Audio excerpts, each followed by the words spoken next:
Fun. Hi, Michael. Hey, good morning, Stacy.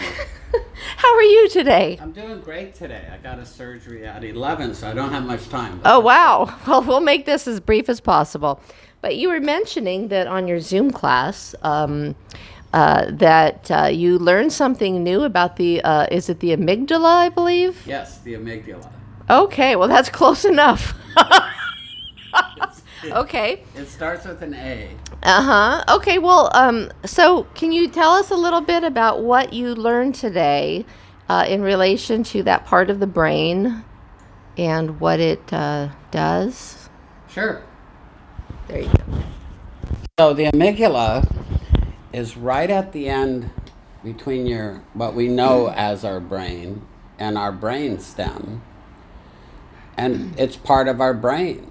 And through evolution, we never used to have a brain. I'm talking before hominids came along. We just had a brain stem.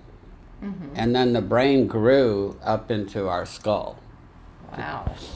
So the amygdala is somewhere right about here, inside there, and it sits around our brain stem before you get to our lobes, our four major lobes in the brain. Okay.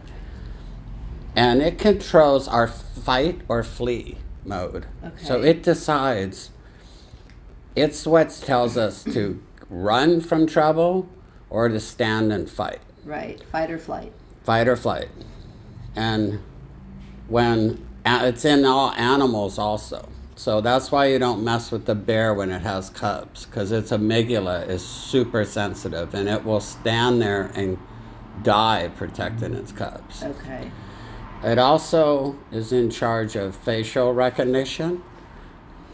And if your amygdala is set up, if it has too much chemicals in it, you'll overreact to everything. Wow. Yes. Interesting. Yes, and this is what I thought about my girlfriend. Really? Yes, that possibly she has an overreactive amygdala. Amygdala. Because she also fights and flights. Oh. She flees all the time, or she fights. So, Oh, wow. She must be pretty fascinating. well, she's really beautiful, so she gets away with it. So, Well, yeah, that helps. but she fights or flights, and I think that's an overreacting amygdala. Maybe she should get that checked. Yes, it's not her boyfriend. He's perfect. Okay, well, that's pretty interesting news. I mean, that could be a whole new perspective on people's, behavior. Well, thank you very much, Michael. That was really an enlightening Yes, I'll have more bit of on news. the brain tomorrow, but that's just a little tidbit about the amygdala, and it's The amygdala. right at the Right. top of your brainstem. Okay, and well, that was very interesting and a nice addition to our brain series. Our brain series, episode 1. And we hope that you will come back and listen to more because we're learning just as you are. Okay, thank you. Okay, thank you, Stacy. Thank you, Michael. Have to do surgery now. Should have